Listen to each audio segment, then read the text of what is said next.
warahmatullahi wabarakatuh. Alhamdulillahirabbil alamin wassalatu wassalamu ala asrofil anbiya'i wal mursalin wa ala alihi wa sahbihi ajmain. Amma ba'du. Puji syukur kita kepada Allah Subhanahu wa taala atas segala nikmat yang telah Allah berikan kepada kita semua. Nikmat kesehatan, kesempatan, iman dan Islam, sehingga kita semua dapat berkumpul di dalam kelas ini untuk melaksanakan pembelajaran aksi nyata 1.4 budaya positif. Kemudian salawat serta salam semoga tetap tercurahkan kepada junjungan Nabi besar Muhammad SAW, para keluarga, sahabat, serta kita semua selaku umat beliau, dengan harapan semoga kita mendapatkan syafaat dari beliau di yaumul akhir nanti. Amin ya rabbal alamin. Dengan mengucapkan ta'awuz, basmalah dan selawat asli. A'udzubillahi minasyaitonir rajim. Bismillahirrahmanirrahim. Allahumma shalli ala sayyidina Muhammad wa ala ali sayyidina Muhammad. Yang terhormat Ustazah Anggraini Setiari Dewi, SPD GRFPD. Yang terhormat Ustazah Tika Meliati SPD selaku kepala sekolah SD. Yang saya sayangi dan saya banggakan rekan-rekan Ustaz dan Ustazah SDIT dan SDIT Amanah. Baiklah, untuk memulai acara kita hari ini, ada baiknya kita mendengarkan tilawah Quran yang akan dilantunkan oleh Ustaz Legi Afrinabi SPD.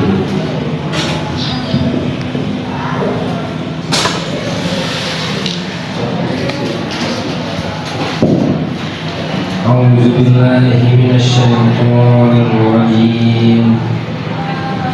بسم الله الرحمن الرحيم.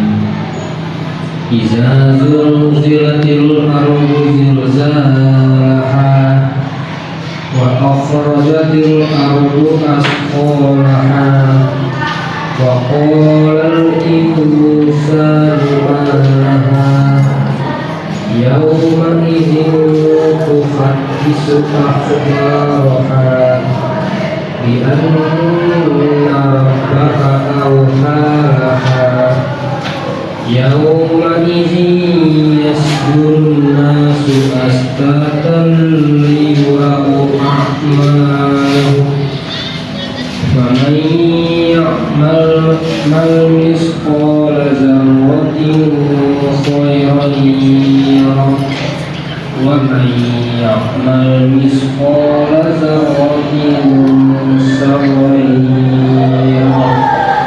صدق الله العظيم.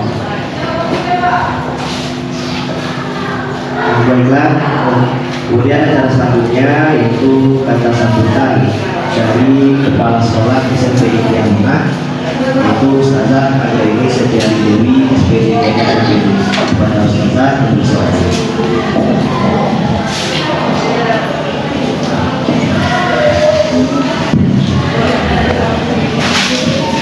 Bismillahirrahmanirrahim. Assalamualaikum warahmatullahi wabarakatuh. Alhamdulillahirrahmanirrahim. Segala puji hanya milik Allah Subhanahu wa ta'ala. Salawat dan salam kepada kedua kita dan kita Rasulullah sallallahu alaihi wasallam. Allahumma shalli ala sayyidina Muhammad wa ala ali sayyidina Muhammad. Semoga kita senantiasa terus berupaya menjadi umat yang dicintai oleh Nabi Muhammad sallallahu alaihi wasallam. Ustazah yang dirahmati oleh Allah Subhanahu wa taala, bersyukur kita bisa berkumpul dalam ruang kelas ini untuk mengikuti kegiatan diseminasi budaya positif ya. Diseminasi atau penyebaran pemahaman. Jadi Ustadz Maradona ini salah satu guru SMP Amanah sedang mengikuti kegiatan program guru penggerak angkatan 11, yang mana program guru penggerak ini adalah program yang dicanangkan oleh Kementerian Kebudayaan, Riset dan Teknologi untuk guru. Jadi gunanya guru penggerak ini adalah sesuai dengan namanya ya, sebagai guru penggerak yang diharapkan bisa menggerakkan rekan-rekan di sekolah, murid-muridnya, dan juga bisa mengembangkan potensi yang ada dalam dirinya sendiri. Jadi sebelumnya itu kita juga merupakan guru penggerak angkatan 9 di tahun 2023. Ini sudah selesai, sekarang dilanjutkan di angkatan 11. Dan di guru penggerak ini ada 10 modul yang dibagi ke dalam 3 paket modul. Di setiap paket modul itu ada aksi nyatanya, praktik baik namanya. Jadi praktik baik ini adalah kita mengimplementasikan ilmu yang kita dapat selama proses pembelajaran. Jadi di paket modul 1 itu dimulai dengan merubah mindset berpikir kita tentang pembelajaran dan diakhiri dengan budaya positif. Jadi aksi nyatanya adalah penyebaran pemahaman. Ustaz Maradona hari ini berbagi praktik baik kepada kita semua tentang budaya positif. Nanti akan dijelaskan oleh beliau apa perbedaannya budaya positif apa dengan aktivitas yang sudah kita lakukan di sekolah hari ini, atau apakah budaya yang ada di sekolah kita hari ini sudah termasuk budaya positif apa bukan. Jadi semoga ini menambah pengetahuan dan wawasan kita semua. Kemudian kita ucapkan terima kasih kepada ustaz-ustazah semua yang sudah hadir dalam ruangan ini ya. Ini jam-jam rawan ya Ustaz, jam-jam berharga ya. Jam-jam sudah sholat dan sudah makan itu jam-jam sangat berharga. Nah, jadi semoga dengan berharganya waktu ini bisa kita manfaatkan untuk menggali lebih banyak pengetahuan kita tentang proses pembelajaran, tentang bagaimana kita mengembangkan potensi dalam diri kita sebagai seorang guru di sekolah. Dan juga kepada Ustaz Maradona, semangat berjuang ya Ustaz ya. Semoga ini tidak hanya dilakukan hanya pada level penyebaran pemahaman, tapi lebih naik lagi levelnya nanti diterapkan di sekolah dan juga bisa mengembangkan rekan-rekan yang ada di sekolah untuk mempraktekkan atau mengimplementasikan budaya positif di sekolah kita. Itu ya. Jadi sepertinya saya tidak sabar lagi ya melihat Ustaz Maradona untuk menyampaikan materi aksi nyata beliau pada program guru penggerak angkatan 11 Kota Sungai Penuh tentang budaya positif. Jadi kita sebelum mulai kita tepuk semangat dulu ya Ustaz ya. Boleh ya? Boleh ya. Jadi tepuk semangatnya sudah pernah tahu ya? Sudah tahu ya. Kita yang level up ya, tepuk semangatnya. Ya, supaya kita beri semangat untuk kita sendiri, supaya tidak mengantuk, juga untuk beri semangat untuk Ustaz Maradona. Ya, tepuk semangat, semangat, semangat. Iya, kita ulang lagi ya, sekali lagi ya, satu kali semangat ya. Tepuk semangat, semangat, semangat.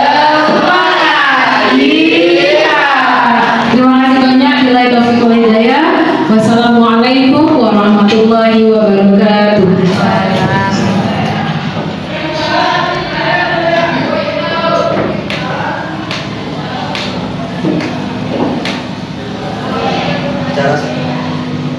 Acara selanjutnya itu kita masuk ke acara inti kita, penyampaian materi aksi nyata budaya positif yang akan disampaikan oleh Ustaz Maradona SPD MSI. Ustaz, kami persilakan.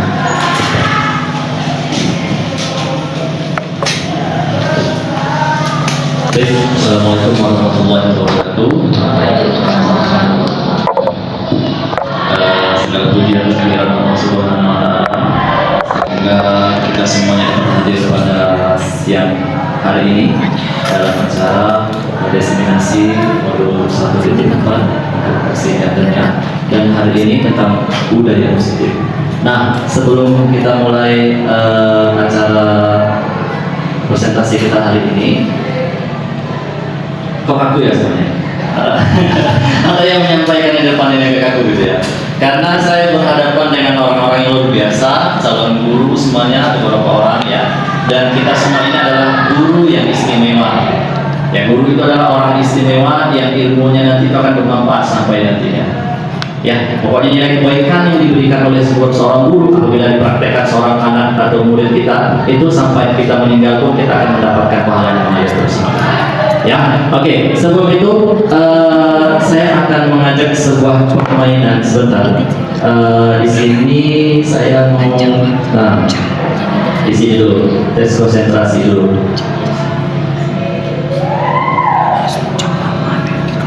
Tes konsentrasi dulu.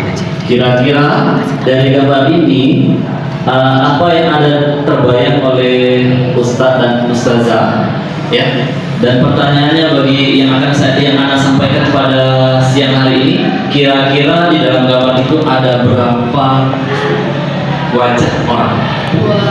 Coba kita lihat konsentrasi. Sebelumnya anak akan bagi ini, silakan Ustazah tulis nama Ustazah di sini dan terus jumlah dari wajah orang yang ada di gambar ini.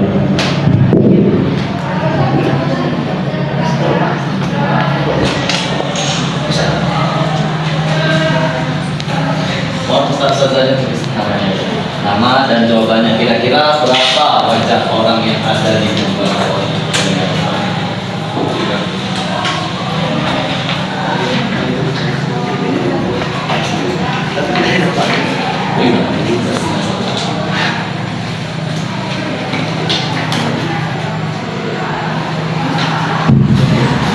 Ayo, Ustazah, kira-kira berapa orang yang ada di gambar depan ini? Ada berapa wajah orangkah yang ada di gambar ini? Silakan jawab dan tulis namanya di situ. Nanti tulis saja berapa kira-kira wajah orang yang ada di gambar ini.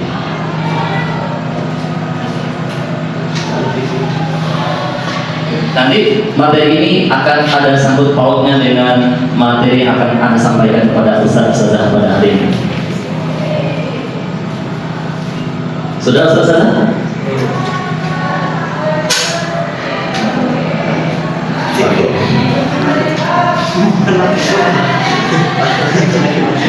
Ada Ustazah?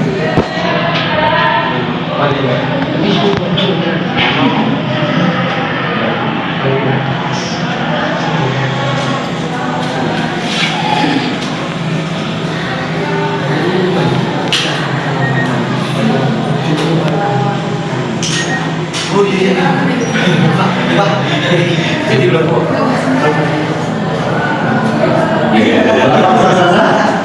Ya nanti tulis saja jawabannya. Oke berapa? Oke kalau Ustazah Sina berapa? 9. Oke Ustazah Sina 9, Bu bisa. Oke yang lain ada? Ayo. Ayo berapa lagi?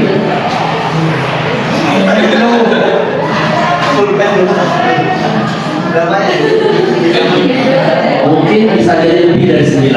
Nah, bisa jadi lebih dari 9. Ayo Ustazah berapa?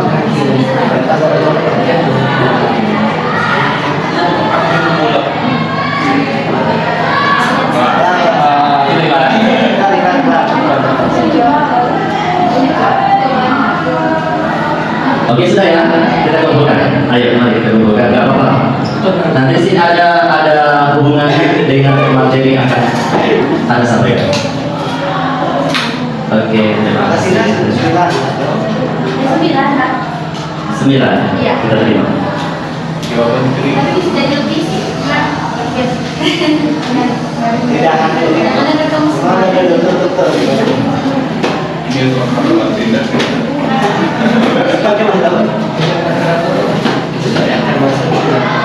yang jelas tuh ada nampaknya. Mau dibahas? Ya, perhatikan. Mungkin Ustazah menjawabnya 9, menjawabnya 8, mau jawabnya ada 2, tentu mempunyai alasan masing-masing. Ya kan? Tentu mempunyai alasan masing-masing. Kita lihat dulu baik-baik Ustazah ya. 1, 2, 3, 4, 5, 6, 7, 8, 9, 10, 11. Ternyata mata kita itu bisa lebih karena kita memandangnya. Nah seperti itu. Ya kita lanjut materi kita hanya untuk tes kemampuan kita konsentrasinya udah konsentrasi atau belum? Masih kaku rasanya ya. Kita coba dulu.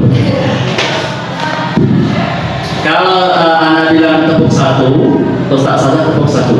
Kalau Anda bilang 1, Ustazah bilang tidak usah tepuk, tapi bilang 1.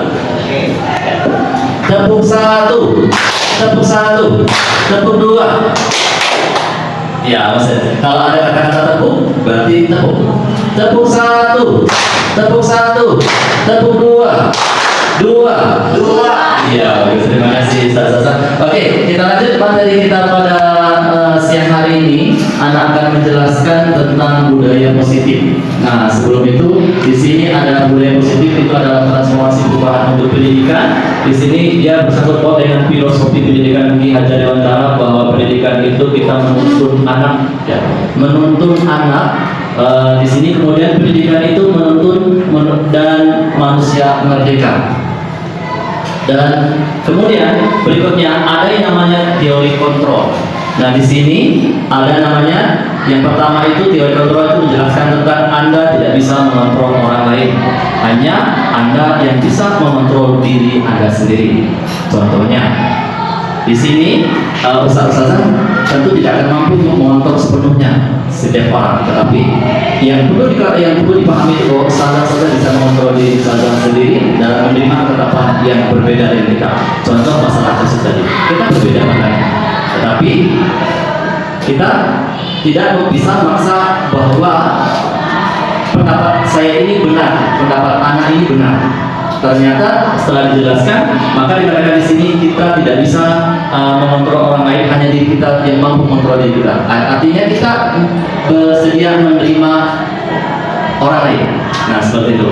Kemudian di sini ada makna disiplin, yaitu belajar kontrol diri dengan menggali potensi diri kita, potensi diri kita sendiri agar tercapainya tujuan mulia, menjadi seorang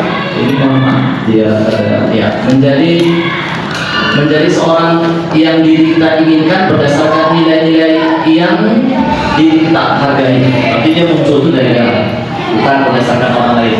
Kemudian semua perilakuan memiliki tujuan, sama halnya pemandangan kesaksian.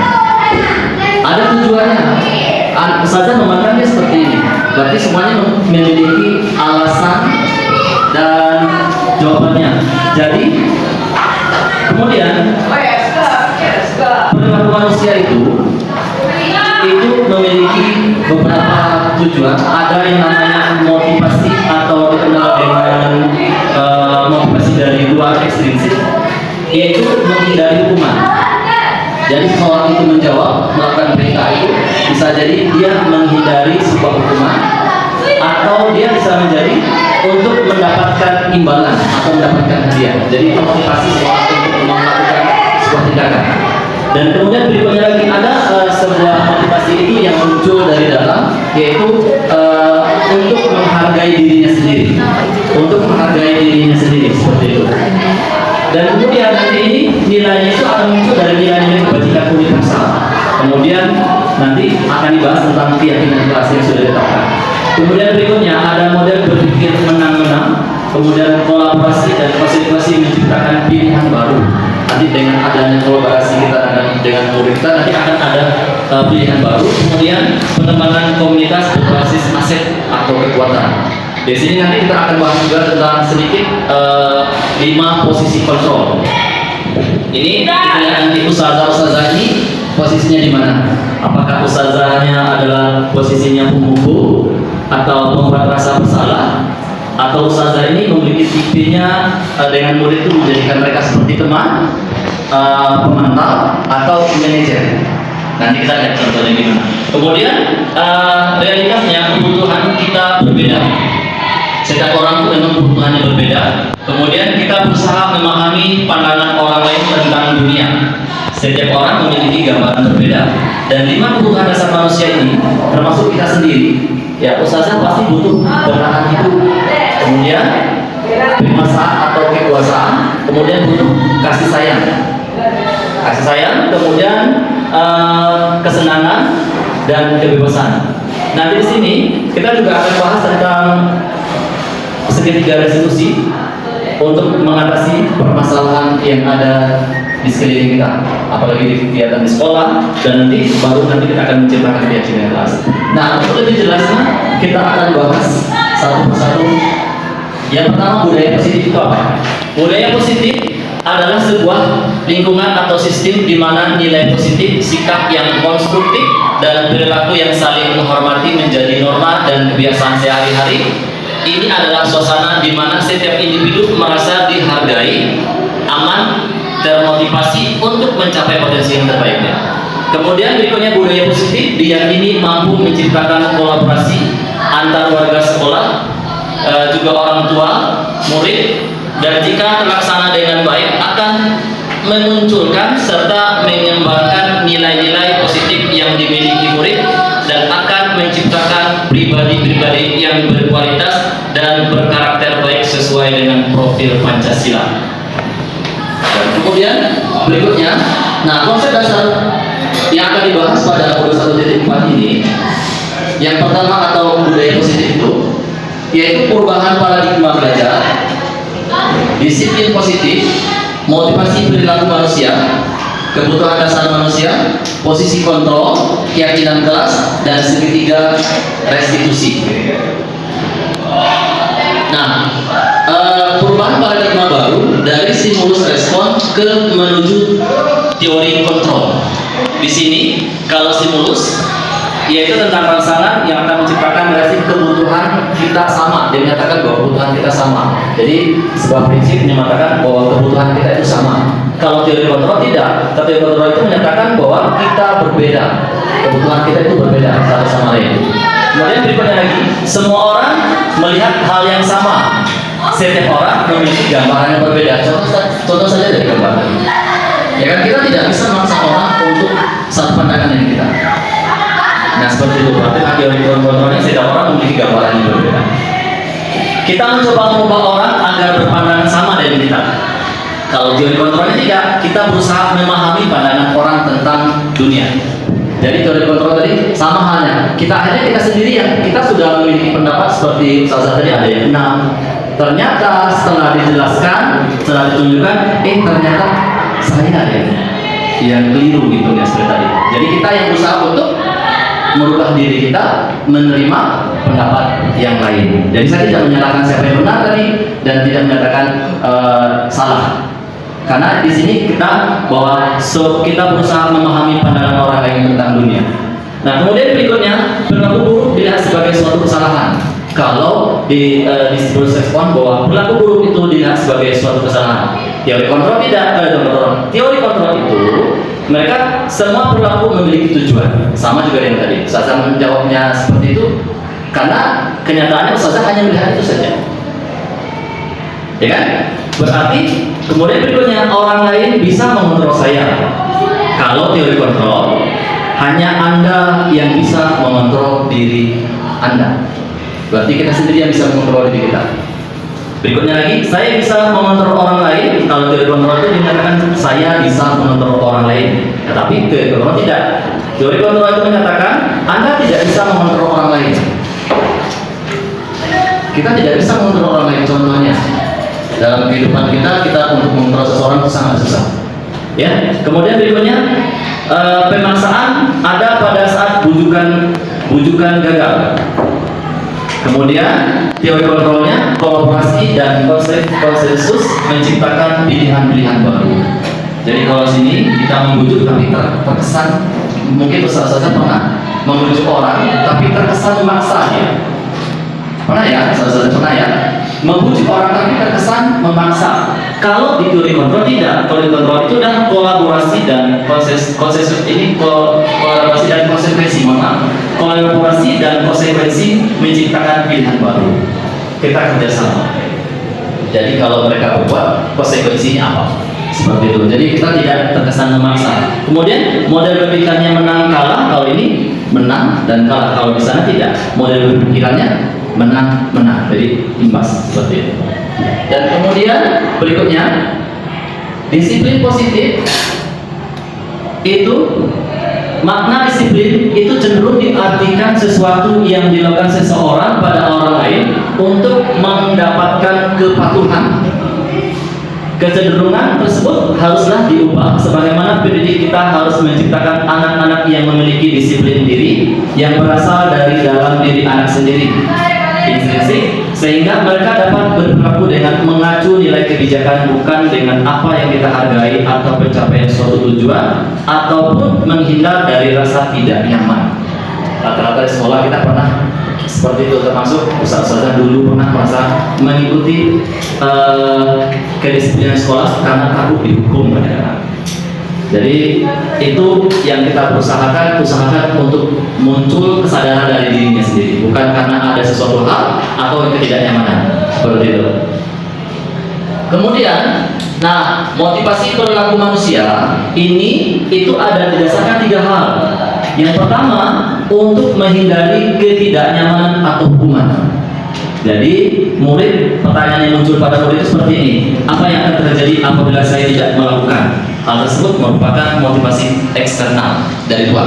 Misalkan saya tidak bikin tugas hari ini, apa yang akan terjadi? Akan dihukum berdiri di depan kan? Maka anak-anak itu takutnya karena hukuman, dia mengerjakan tugas karena takut hukuman, bukan takutnya dari dalam diri sendiri. Dia takut karena takut dihukum di depan atau dihukum oleh gurunya membersihkan ini, bersihkan ini, segala macamnya. Seperti itu untuk yang ekstrinsiknya. Dan yang ini juga sama, ini juga dari luar, yaitu untuk mendapatkan imbalan atau penghargaan dari orang lain. Pertanyaan yang murid itu bertanyakan, apa yang akan saya dapatkan apabila saya melakukannya?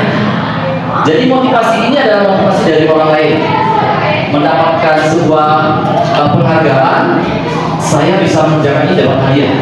Jadi anak itu melakukannya karena ada hadiah, seperti itu. Atau dengan itu masih dalam kategori motivasi eksternal. Nah, yang untuk yang dari dalam itu menjadi orang yang mereka inginkan dan menghargai diri sendiri dengan nilai-nilai yang mereka percaya. Murid mulai bertanya, akan menjadi apa? Akan menjadi orang yang seperti apa jika saya melakukannya? Jadi mereka bertanya sendiri, kalau saya lakukan, nanti saya akan menjadi orang seperti apa? Orang yang bagaimana? Seperti itu. Dan berikutnya, nih,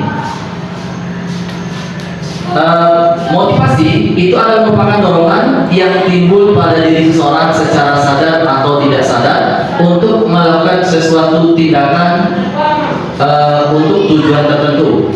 Nih, motivasi eksternal tadi, ya, kedisiplinan dikarenakan takut. Anak itu, murid-murid kita itu, dia takut maka dia disiplin. Menghindar dari hukuman atau pengharapan akan untuk penghargaan. Jadi dari disiplin itu menghindari hukuman atau mendapatkan sebuah penghargaan. Yang berikutnya lagi itu motivasi internal dari dalam dirinya. Ini yang dalam diri itu, murid melakukan kedisiplinan dikarenakan sadar akan nilai-nilai kebajikan dalam dirinya. Yang ini datang dari dalam dirinya. Dari datang dalam dirinya, dia seperti ini, seharusnya saya menempatkan posisi saya seperti ini. Seperti itu. Nah, sebelum saya lanjut, Ustaz ada pertanyaan? Ustaz ada pertanyaan? Ya. Kalau tidak, kita lanjutkan. Nah, di sini ada identitas gagal dan identitas sukses.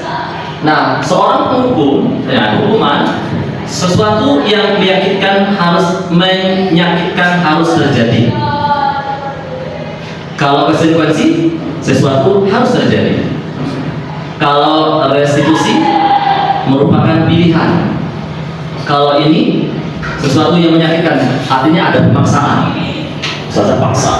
Berarti mereka bisa terjadi terluka atau tersinggung dan bisa menyebabkan mereka kecewa. Dan kalau situasi harus terjadi, konsekuensinya memang sudah disepakati, tapi mereka mau tidak mau harus melakukan karena tidak ada paksaan, karena harus sudah ada konsekuensinya tadi. Kemudian untuk restitusi, ini merupakan pilihan, yang pilihan yang sudah dibuat pilihannya.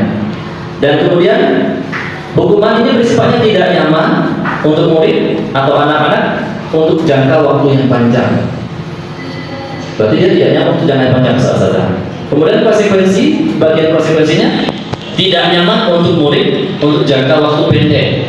Ini dia tidak nyaman, tidak berkepanjangan. Kalau ini dia akan ingat selama-lamanya. Contoh saja, kembali kepada diri. Gimana? Masih ingat kan? Dulu gimana caranya? Siapa yang suka seperti ini, siapa yang akan ingat. Tapi kalau konsekuensi tidak, mereka marah hanya waktu itu saja. Dan kemudian restitusi itu menguatkan untuk murid atau anak dalam jangka waktu panjang. Berarti ini jangka panjang kita menguatkan mereka. Kemudian ada korban mendapatkan keadilan untuk hukuman, korban bisa diabaikan kalau konsekuensi, dan restitusinya korban mendapatkan ganti. Kemudian untuk berikutnya lagi, murid atau anak akan tersakiti, murid atau anak dibuat tidak nyaman. Kemudian restitusi, murid atau anak mendapatkan penguatan. Nah, perbedaan hukuman, konsekuensi dan restitusi. Itu perbedaan hukumannya di sini. Murid disuruh berdiri di depan kelas, itu termasuk hukuman. Mungkin ustaz-ustaz dulu pernah ketemu ya, itu adalah hukuman. Kalau berikutnya lagi, guru marah ke murid. Kemudian berikutnya, murid disuruh menulis saya tidak terlambat lagi sebanyak 100 kali. Itu termasuk hukuman. Kalau konsekuensi, guru memberikan konsekuensi berada di dalam kelas selama jam istirahat berlangsung. Nanti kita ada videonya, kita tonton dari sama-sama. Kemudian guru tegas dan murid menghormati peraturan. Berikutnya ada restitusi, guru menyayangkan keyakinan kelas yang telah disepakati dan guru membantu menyelesaikan masalah. Kemudian murid terbuka dan menghormati dirinya dan orang lain. Nah, seperti itu. Ini dia. Ini ustazah bisa jelaskan? Sudah jelas perbedaan antara konsekuensi, hukuman dan restitusi. Pokoknya sifatnya itu fisik, itu lebih ke hukuman.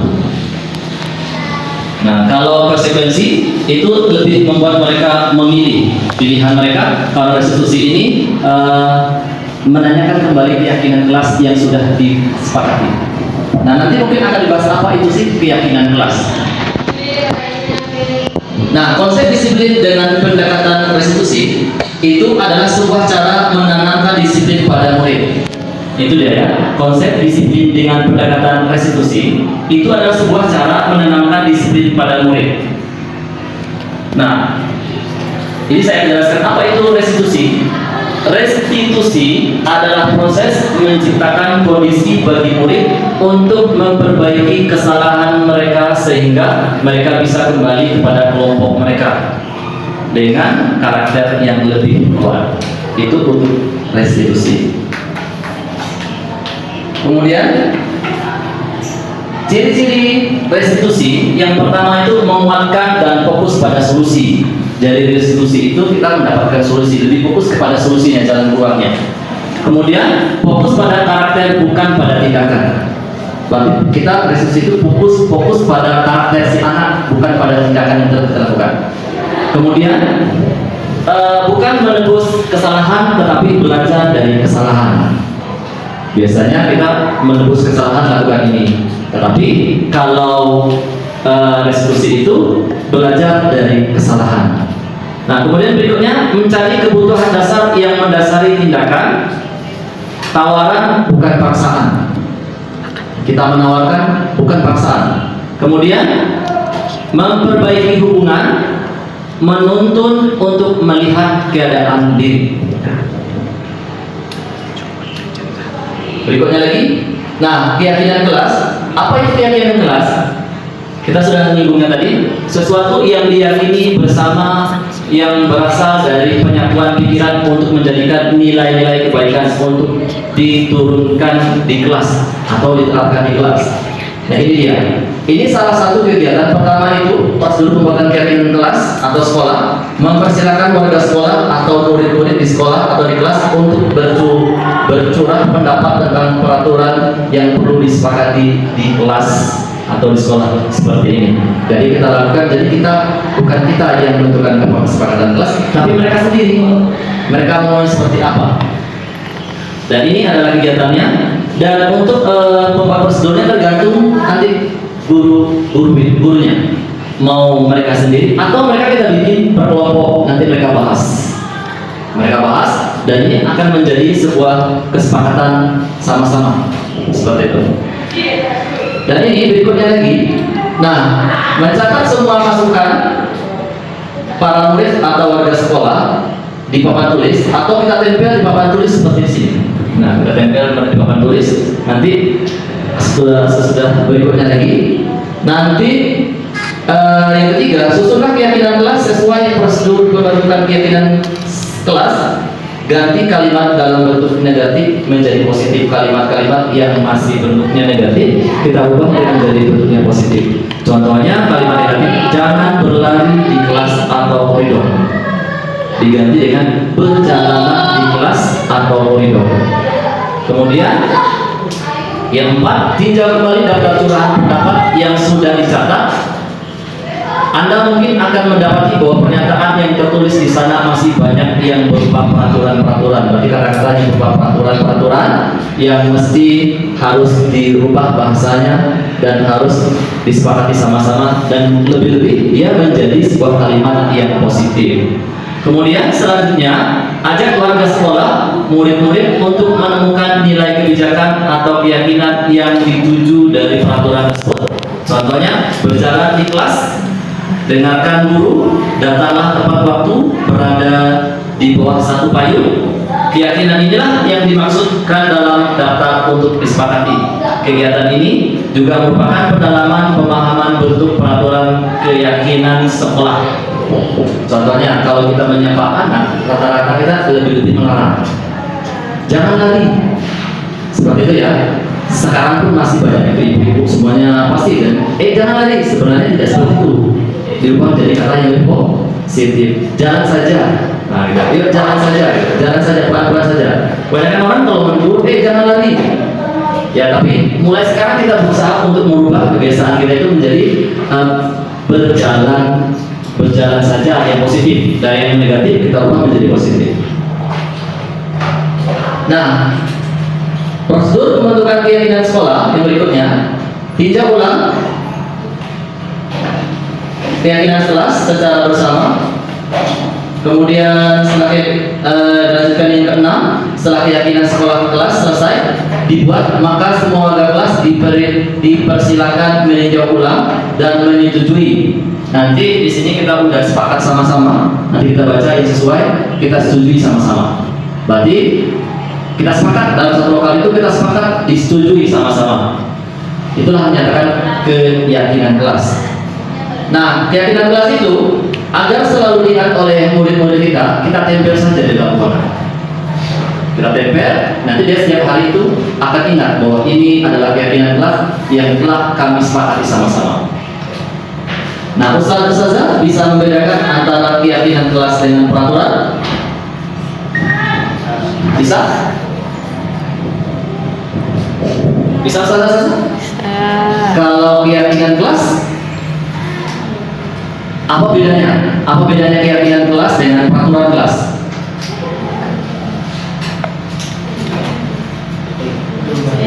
Apa bedanya keyakinan kelas dengan peraturan kelas?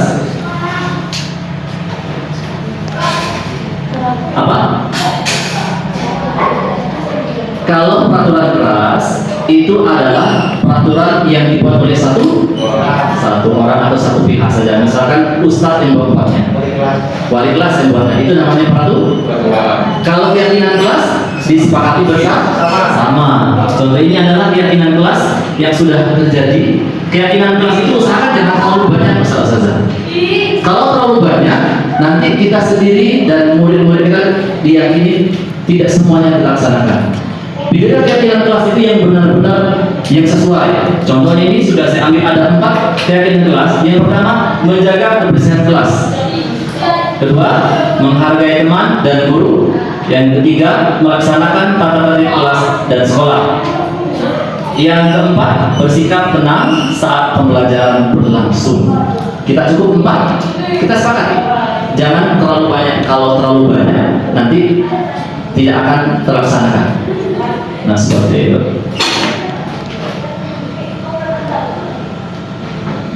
Nah, bagaimana cara membentuk keyakinan kelas? Keyakinan kelas bersifat lebih abstrak. daripada peraturan yang lebih rinci dan konkret. Berarti dia jelas ya. Kemudian keyakinan kelas berupa pernyataan universal. Kemudian pernyataan kelas senantiasa dibuat dalam bentuk positif. Berikutnya keyakinan kelas hendaknya tidak terlalu banyak sehingga mudah diingat dan dipahami oleh semua warga kelas. Berikutnya lagi keyakinan kelas sebaiknya sesuatu yang dapat diterapkan di lingkungan tersebut. Kemudian semua warga kelas hendaknya ikut berkontribusi dalam membuat keyakinan kelas lewat kegiatan curah pendapat. Dan terakhir, bersedia meninjau kembali keyakinan kelas dari waktu ke waktu. Jadi kita meninjau kembali dari waktu ke waktu.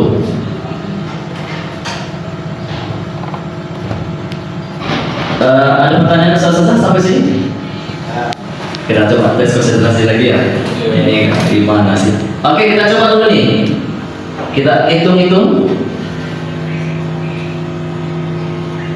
Kita hitung-hitung. Kira-kira. Nah, nih siap saja. Siapkan lagi. Coba hitung.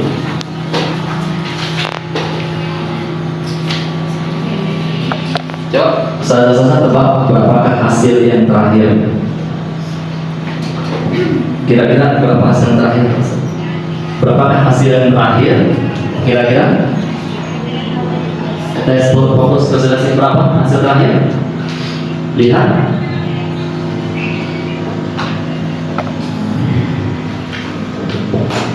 Coba kita ambil sampel saja. Berapa hasil terakhir kira-kira? Coba saja itu. 15. Berapa? 15. Oke, berapa Sat? 15. Kita terima 15.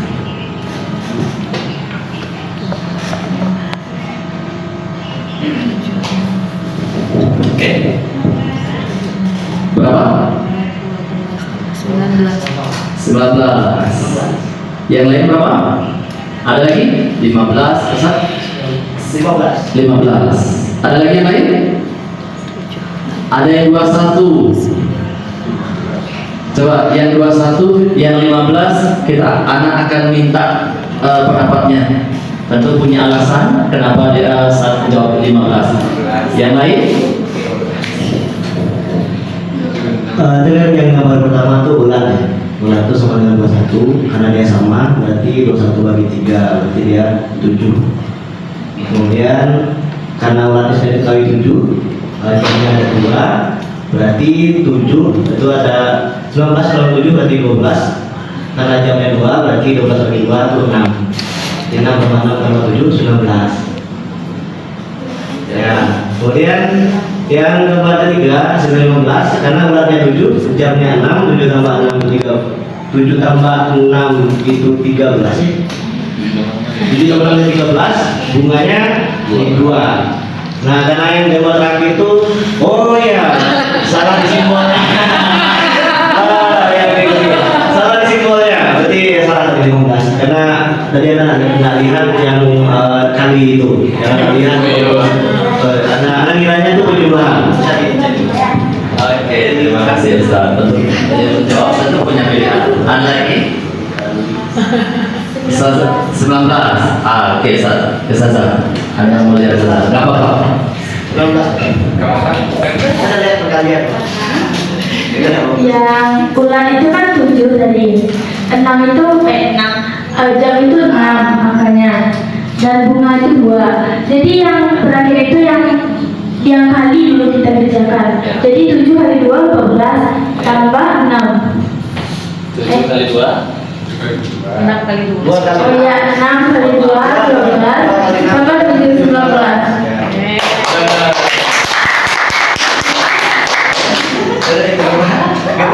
Kali itu kita lihat. Lalu fokus. Tambah takut saya. Berapa tadi Ustaz? 19. Ada jawaban lain? 26. Berapa? Oke, selain 26 ada jawaban lain? Berapa? Hah? 60 kita dengar penjelasannya dari 66.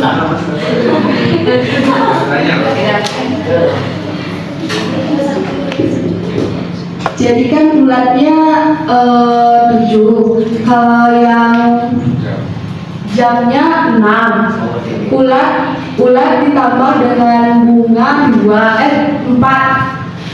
Soalnya di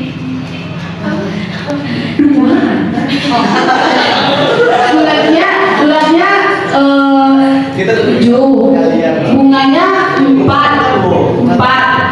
7 ditambah 4 sama dengan 9 dikali dengan 6 jadi 66.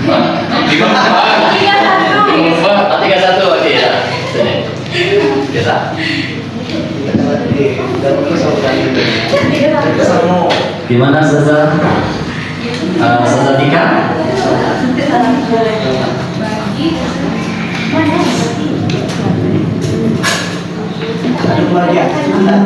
Yang bulat itu Ustaz, ya kan apa 7 seharusnya ya, karena dia tidak ada pakai pita warna merah, kita kurang 1 jadi 6. Terus mahal kan? Terus yang bunga itu dia 2 lapis ya. Kalau nilai bunga itu kan 2 ya, 2 berarti 4 kalau 2 kan. Kemudian tadi jamnya 5, berarti 4 kali 5 dulu 20, kemudian tambah 6 bulan yang tidak pakai warna merah di sini 6, jadi 26 kurang 6. Terima kasih Ustaz.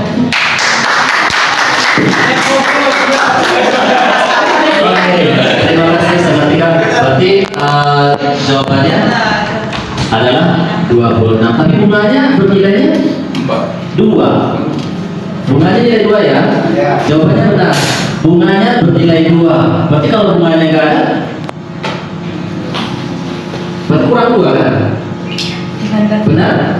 Tapi apa yang beda? Coba. Coba Ustaz Saza.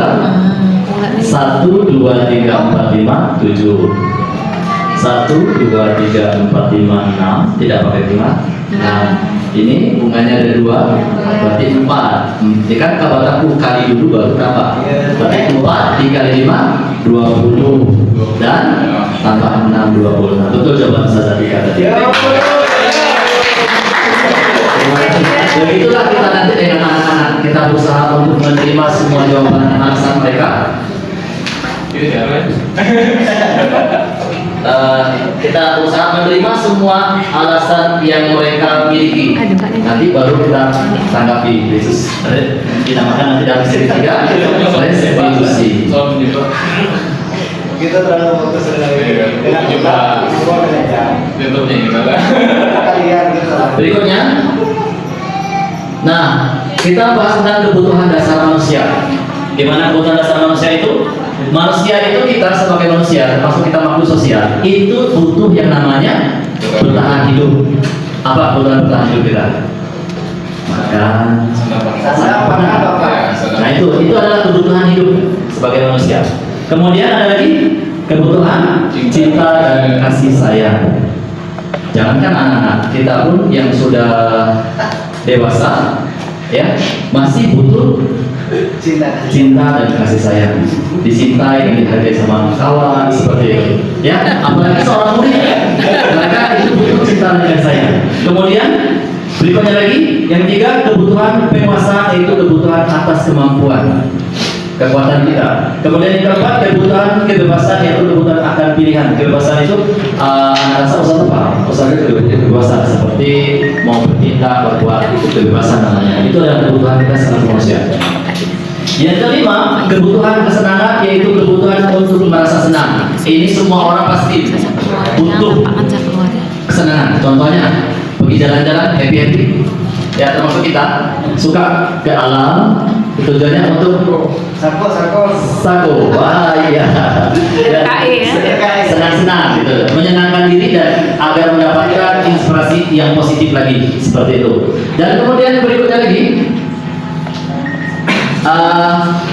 ini ada contoh kebutuhan bertahan hidup adalah kebutuhan yang bersifat fisiologis untuk bertahan hidup, misalnya kesehatan, rumah, dan makanan. Kemudian kebutuhan cinta kasih sayang, kebutuhan ini dan 3 kebutuhan berikutnya lagi itu adalah kebutuhan psikologis, kebutuhan untuk disayangi dan diterima, meliputi kebutuhan akan hubungan dan koneksi sosial. Nah itu dia. Kemudian yang ketiga itu ada namanya kebutuhan penguasaan. Kebutuhan ini berhubungan dengan kekuatan untuk mencapai sesuatu hal. ya, menjadi komponen menjadi terampil, diakui atas prestasi yang diperolehnya. Itulah yang namanya kebutuhan kekuasaan. Kemudian yang keempat itu ada namanya kebutuhan untuk bebas. Artinya kebutuhan akan kemandirian, otonomi, memiliki pilihan dan mampu mengendalikan arah hidup seseorang. Itu semuanya dibutuhkan, termasuk ustaz-ustazah. Kemudian berikutnya lagi, yang terakhir yang kelima itu kebutuhan akan kesenangan adalah kebutuhan mencari kesenangan bermain, tertawa. Nah, itu adalah semua kebutuhan-kebutuhan yang dibutuhkan kita sebagai makhluk hidup atau manusia. Ya, itu kebutuhan yang dibutuhkan. Setiap orang membutuhkan kebutuhan seperti itu. Nah, contoh kasus ini saya tahu ini akan banyak satu-satu. Ibu Akbar, guru wali kelas 2A di SD Pelita Hati, sedang bingung menghadapi ulah salah satu murid di kelasnya. Doni, namanya Doni ya. Beberapa anak di kelas 2A telah datang padanya dan mengeluhkan Doni yang seringkali meminta bekal makanan siang mereka dengan paksa. Jadi Doni ini dia sering minta makanan kawan-kawannya dengan paksa. Kemudian jika kita, ustaz-ustazah, menghadapi situasi seperti itu, apa yang akan Anda lakukan? Dan menurut ustaz-ustazah, kira-kira apa alasan Doni melakukannya? Karena dia lapar. Kemana? Gimana sih? Karena dia lapar. Berarti kalau dia lapar itu merupakan kebutuhan pokok. ya, karena kebutuhan manusia tadi namanya kebutuhan pokok. Yang pertama tadi ya, boleh diberi lagi? Karena Usir. Kalau kebutuhan pokok tadi istilahnya satu tadi kebutuhan apa namanya? Nah, yang pertama tadi kebutuhan apa? Kalau usir berarti dia kebutuhannya kesenangan. Kalau katanya dia lapar berarti dia kebutuhan apa? Yang nomor satu tadi kebutuhan apa? Kebutuhan bertahan hidup. Nah itu dia. Nah sekarang kasusnya itu. Nah apa lagi jawabannya? Kalau langkah pertama itu apa yang ustazah lakukan? Kalau ustazah dan ustazahnya, ustaz dan ustazahnya itu sebagai wali kelas. Komunikasi bersama, menanyakan Doni dulu. Ya, memanggil dia, tanyakan alasannya, ya benar. Kemudian baru kita bisa menyimpulkan. Nah alasan Doni ini bisa bermacam-macam, ustazah. Dalam kasus di atas, apabila Doni jawabannya Doni ketika ditanya oleh Ibu Ambar adalah karena dia lapar, berarti dia kebutuhan dasar yang sedang berusaha dipenuhi Doni adalah kebutuhan untuk bertahan hidup. Kalau jawabannya apa? Tetapi kalau seandainya jawabannya Doni itu adalah alasannya dia merasa senang temannya jadi memperhatikan dia, berarti dia memberikan apa? Kebutuhan kasih sayang, dia butuh perhatian kawan-kawannya. Nah, kemudian yang ketiga, kalau jawabannya merasa hebat karena temannya jadi takut dengan dia, ini kebutuhan dasar akan kekuasaan. Dia ingin menguasai kawan-kawannya. Seperti itu. Kemudian bila jawaban Doni adalah kasus di atas, apa jawabannya ini? Bahwa karena ibunya selalu bawa bekal yang sama, oleh karena itu dia ingin mencoba makanan temannya. Berarti Doni sedang berusaha memenuhi kebutuhan akan kebebasan. Mungkin dia bosan dengan makanan seperti itu. Kalau jawaban Doni yang kelima itu jawabannya adalah akan senang. Iseng saja. ya iseng, bercanda. Dia senang-senang bermain seperti itu. Berarti ini adalah kemungkinan-kemungkinan yang terjadi dalam kasus tersebut. Nah seperti itu ustaz-ustazah. Nah berikutnya lagi, nah posisi kontrol ustaz-ustazah seperti apa sih? Ya, gimana posisi ustaz-ustazah? Apakah penghukum itu suruh anak berdiri di depan? Ayo berdiri di depan. Suruh depan. Atau pemantau? Atau posisi ustazah itu sebagai teman? Atau pembuat masa bersalah? Atau manajer? Nah ini akan kita bahas posisinya ustazah itu sebagai apa sebenarnya.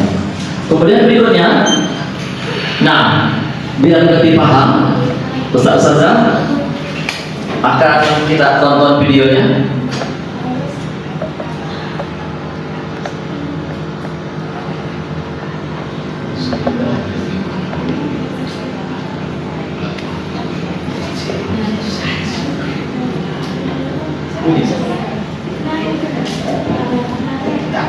Di laptop.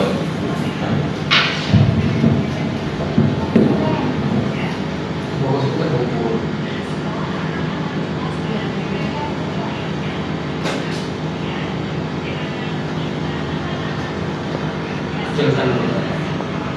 Karena ada ini.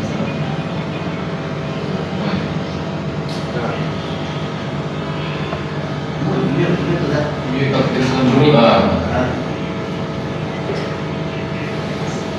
yes. Jadi mana? Sini tak ada. Selalu.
Iya Bu, bagus.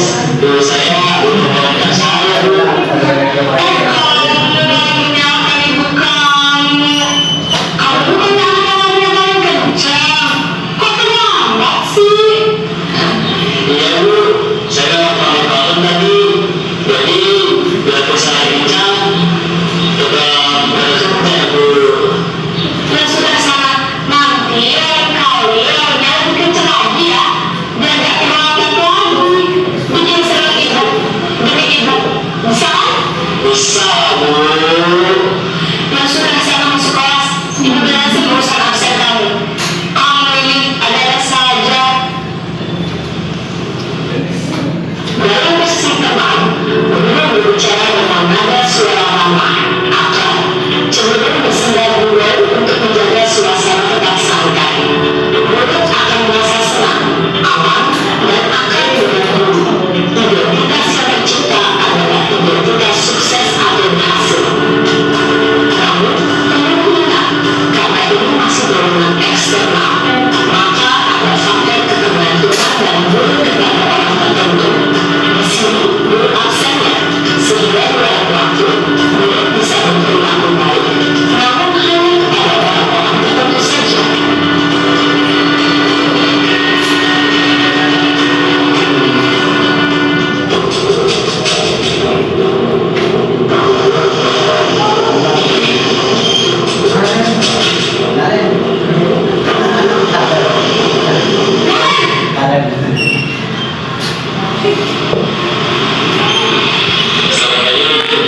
Naen, apa peraturan sekolah kita tentang jam berapa kita harus masuk sekolah, Nak?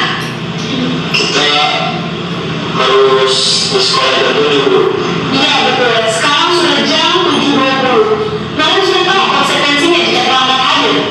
Paham, Bu.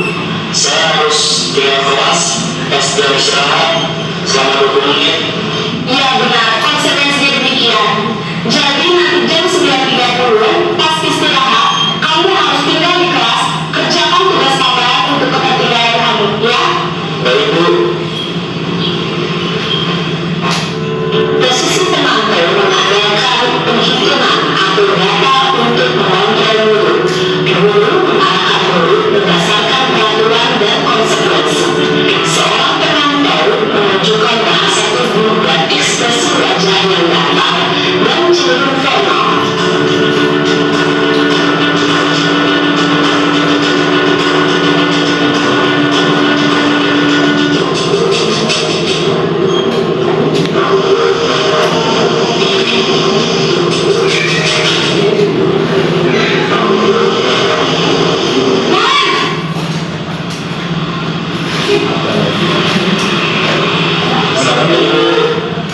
Selamat pagi, Naren.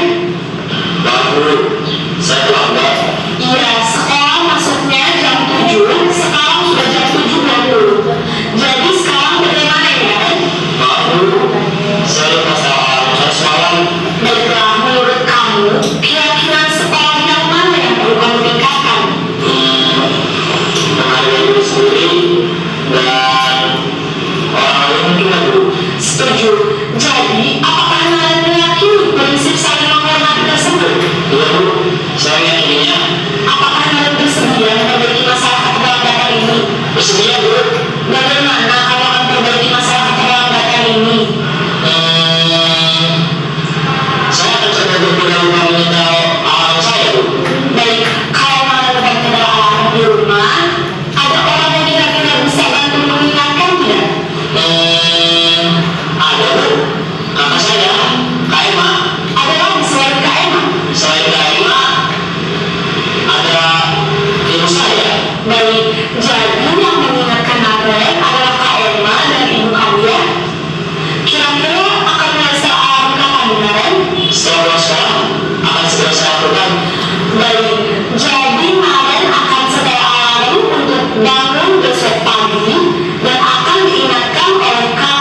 bertanggung jawab dan dapat memecahkan masalah.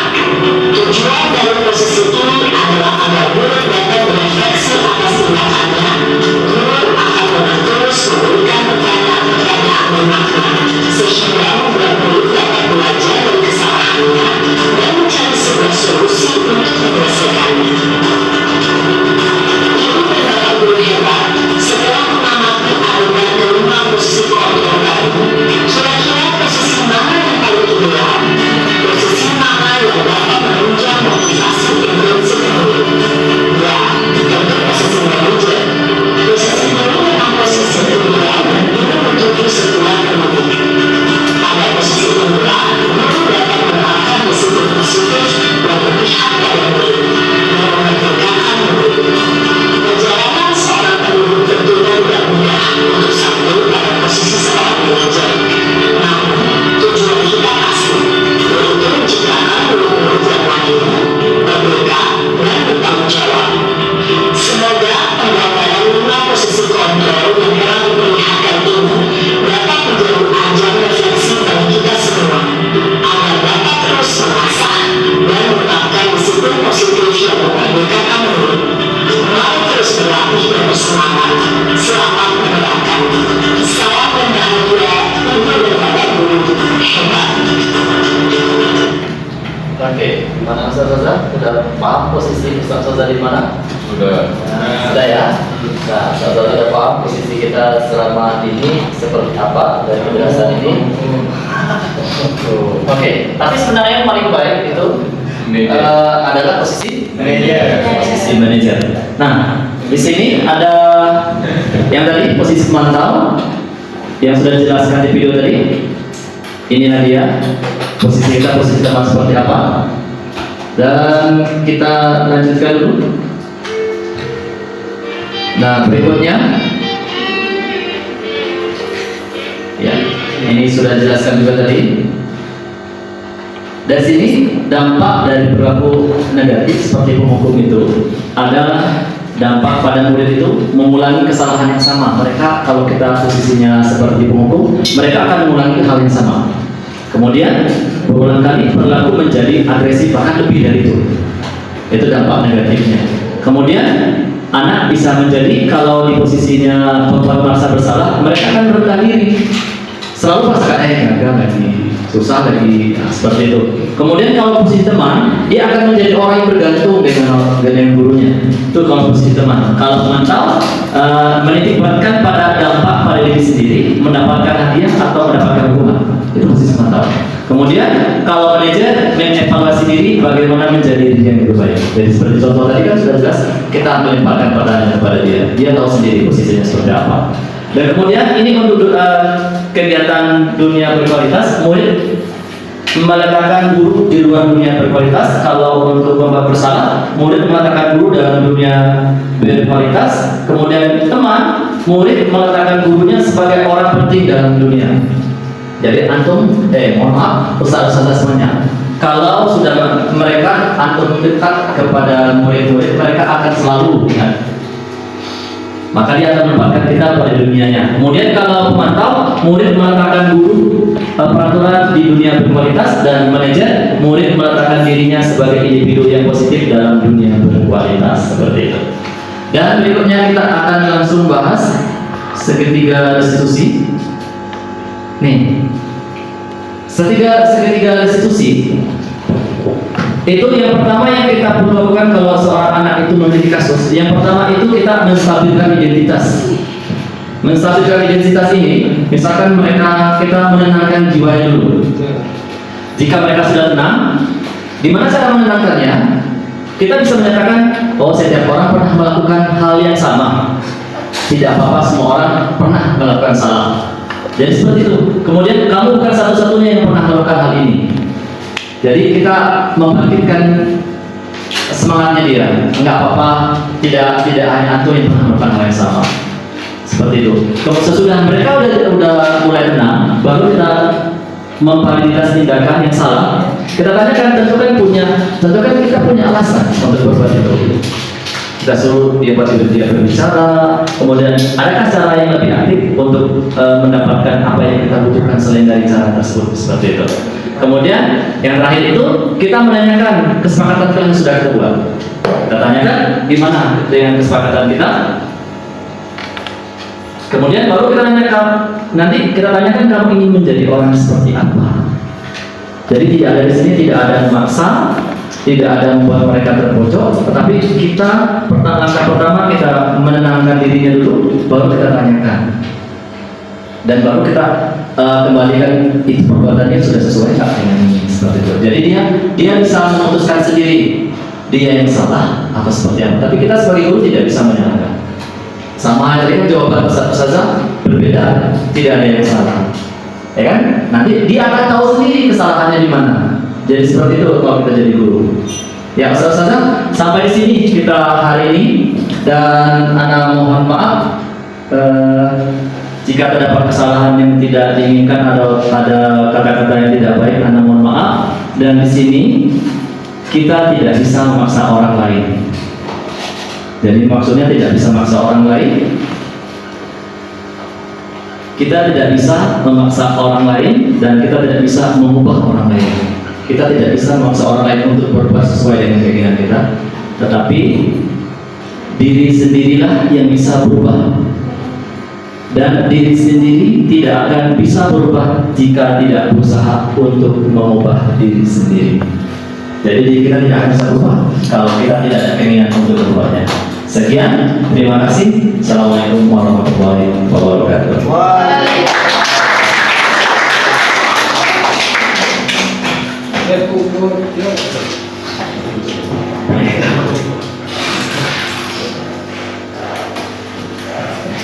Baiklah, demikian penyampaian materi aksi nyata budaya positif yang disampaikan oleh Ustaz Maradona SPDI MSI.